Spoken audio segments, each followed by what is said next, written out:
જય માતાજી, જય શ્રી કૃષ્ણ મિત્રો. સ્વાગત છે તમારું આપણી ચેનલ જાડેજા હિતાંશરીબામાં. આપણા હિન્દુ ધર્મમાં તુલસીના છોડને માત્ર એક છોડ નહીં પણ સાક્ષાત વૃંદા એટલે કે માતા લક્ષ્મીનું સ્વરૂપ માનવામાં આવે છે. આપણે દરરોજ તુલસીની પૂજા કરીએ છીએ, જરળ પણ કરીએ છીએ, પણ શું તમે જાણો છો કે જ્યારે તુલસીનો છોડ સુકાઈ જાય છે ત્યારે તેનું એક નાનકડું લાકડું પણ તમારું ભાગ્ય બદલવાની શક્તિ ધરાવે છે. હા મિત્રો, આજે હું તમને તુલસીના સૂકા લાકડાના એવા ગુપ્ત પ્રયોગો જણાવીશ જે તમને રંકમાંથી રાજા બનાવી શકે છે. જો તમારા ઘરમાં આર્થિક તંગી છે, દેવું વધી ગયું છે, લક્ષ્મી ટકતી નથી, તો આ વિડીયો તમારા જીવનની સૌથી મોટી ભેટ સાબિત થશે. આ વિડીયો તમને કરોડપતિ બનાવી દેશે. તો ચાલો, તુલસીના લાકડાનું આધ્યાત્મિક મહત્વ. શાસ્ત્રોમાં કહેવાયું છે કે ભગવાન વિષ્ણુને તુલસી અત્યંત પ્રિય છે. તુલસી વગર ભગવાન વિષ્ણુનો ભોગ પણ અધૂરો ગણાય છે. જ્યારે તુલસીનો છોડ સુકાઈ જાય છે ત્યારે ઘણા લોકો તેને પવિત્ર નદીમાં પધરાવી દે છે, જે સારી વાત છે, પણ તેના થોડા લાકડા ઘરે રાખવા એ સાક્ષાત ભગવાન વિષ્ણુ અને માતા લક્ષ્મીના આશીર્વાદ ઘરમાં રાખવા સમાન છે.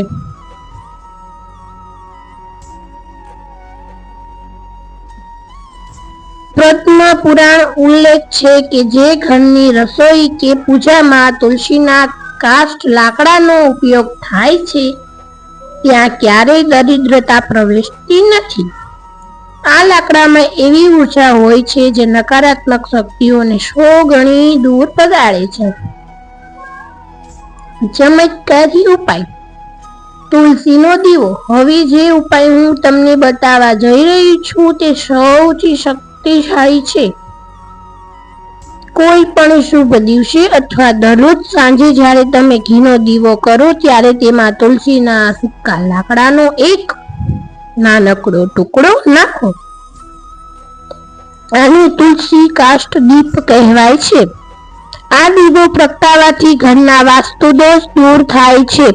જો તમારા કામ અટકી રહ્યા હોય તો આ પ્રયોગ કરવાથી ભાગ્યના દ્વાર ખુલશે. માતા લક્ષ્મી એવા ઘરે દોડી આવે છે જ્યાં તુલસીના લાકડાનો દીવો પ્રગટે છે. આનાથી પિતૃદોષમાં પણ રાહત મળે છે અને પિતૃઓના આશીર્વાદથી ઘરમાં ધનનો વરસાદ થાય છે. ચમત્કારી ઉપાય: તિજોરીમાં રાખવાનો પ્રયોગ. ઘણીવાર આપણે કમાણી તો કરીએ છીએ પણ પૈસા હાથમાં ટકતા નથી. આ માટે તુલસીના સૂકા લાકડાનો ટુકડો, એક નાનકડો ટુકડો લ્યો, તેને ગંગાજળથી શુદ્ધ કરો, એને લાલ કપડામાં બાંધી દો. આ પોટલીને ગુરુવારના દિવસે તમારી તિજોરી કે પૈસા રાખવાના સ્થાન પર મૂકો. આ લાકડું એક ચુંબકની જેમ કામ કરશે જે ધનને પોતાની તરફ આકર્ષિત કરશે. તુલસીના લાકડામાં માતા મહાલક્ષ્મીનો વાસ હોય છે અને જ્યાં લક્ષ્મીનો વાસ હોય છે ત્યાં ક્યારેય આર્થિક તંગી આવી શકતી નથી.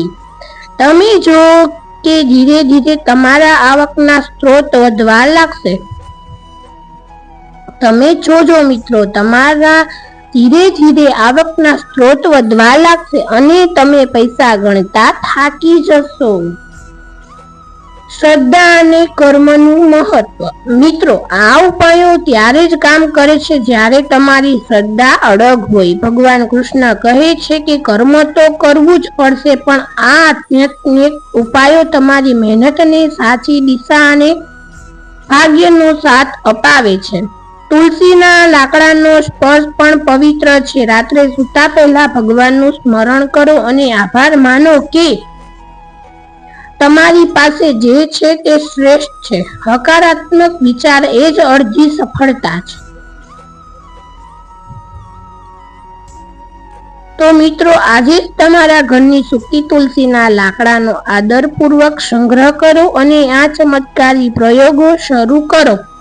જો તમને આ માહિતી ગમી હોય અને તમે ઈચ્છતા હોય કે માતા લક્ષ્મી તમારા ઘરે પધારે તો કોમેન્ટ્સમાં પૂરી શ્રદ્ધા સાથે જય મહાલક્ષ્મી જરૂર લખજો અને આપણી ચેનલ જાડેજા હિતાંશીમાને સબસ્ક્રાઇબ કરવાનું નહીં ભૂલતા અને તમારા મિત્રો અને પરિવાર સાથે શેર કરજો જેથી તેઓ પણ સમૃદ્ધ બની શકે.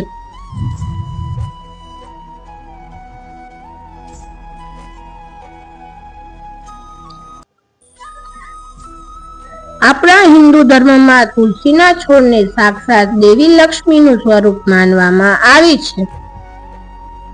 જે ઘરના આંગણે તુલસીનો છોડ હોય અને તેની યોગ્ય રીતે પૂજા થતી હોય ત્યાં ક્યારેય દરિદ્રતા પ્રવેશતી નથી. પણ શું તમે જાણો છો કે વાસ્તુશાસ્ત્ર મુજબ તુલસી પાસે રોજ કયા કામ કરવા જોઈએ જેનાથી માતા લક્ષ્મી પ્રસન્ન થઈને તમારા ઘરમાં કાયમી વાસ કરે? આજે હું તમને એવી 3 ખાસ વાતો જણાવીશ જે તમારા નસીબના દ્વાર ખોલી નાખશે. દરરોજ સાંજે ઘીનો દીવો. શાસ્ત્રો મુજબ દરરોજ સાંજે સૂર્યાસ્ત પછી તુલસીના ક્યારા પાસે ગાયના શુદ્ધ ઘીનો દીવો પ્રગટાવવો જોઈએ. દીવો પ્રગટાવતી વખતે ઓમ નમો ભગવતે વાસુદેવાય નમઃ મંત્રનો જાપ કરો. આ દીવો તમારા ઘરની નકારાત્મક ઉર્જાને દૂર કરે છે અને માતા લક્ષ્મીના આગમનનો માર્ગ ખોલે છે.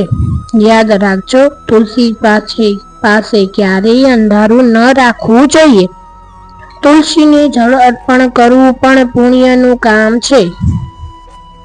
પણ વાસ્તુ મુજબ 11 રવિવાર અને સૂર્યગ્રહણ કે ચંદ્રગ્રહણના દિવસે તુલસીને જળ ન ચડાવવું જોઈએ. અન્ય દિવસોમાં જ્યારે તમે જળ ચડાવો ત્યારે તેમાં 1 ટીપું દૂધ ઉમેરવાથી તે મહાલક્ષ્મીને અત્યંત પ્રિય બને છે. આનાથી ઘરમાં ધન ધાન્યની વૃદ્ધિ થાય છે. રોજ સવારે પૂજા કર્યા પછી તુલસીના ક્યારાની થોડી માટી લઈને પોતાના કપાળ પર તિલક કરવું જોઈએ.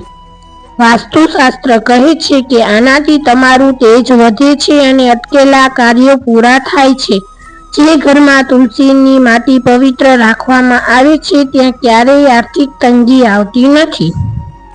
તુલસીના ક્યારાની આસપાસ ક્યારેય ગંદકી ન હોવી જોઈએ. ત્યાં પગરખાં કે કચરો રાખવો એ માતા લક્ષ્મીનું અપમાન છે. હંમેશા આ જગ્યાને સ્વચ્છ અને પવિત્ર રાખો. મિત્રો, તુલસીની સેવા એ સાક્ષાત નારાયણની સેવા છે. જો તમે આ નાની વાસ્તુ ટિપ્સનું પાલન કરશો તો તમારા ઘરમાં સુખ, શાંતિ અને સમૃદ્ધિનો વાસ થશે. જો તમને આ માહિતી ગમી હોય ને તો વિડીયોને લાઈક કરજો, શેર કરજો, કોમેન્ટ્સમાં પૂરી શ્રદ્ધા સાથે જય માં લક્ષ્મી જરૂર લખજો. આવી જ વાસ્તુ ટિપ્સ અને ધાર્મિક માહિતી માટે અમારી ચેનલ જાડેજા હિતાંશીબાને અત્યારે જ સબસ્ક્રાઇબ કરો. જય શ્રી કૃષ્ણ, રાધે રાધે મિત્રો, હર હર મહાદેવ. ફરી જ મળીશું આવા જ એક ભક્તિમય નવા વિડીયો સાથે. ત્યાં લગી અમારી ચેનલને સબસ્ક્રાઇબ કરી લેજો અને મારી બીજી પણ ચેનલ છે માન્યતા બા વ્લોગ્સ, તેને પણ સબસ્ક્રાઇબ કરવાનું ના ભૂલતા.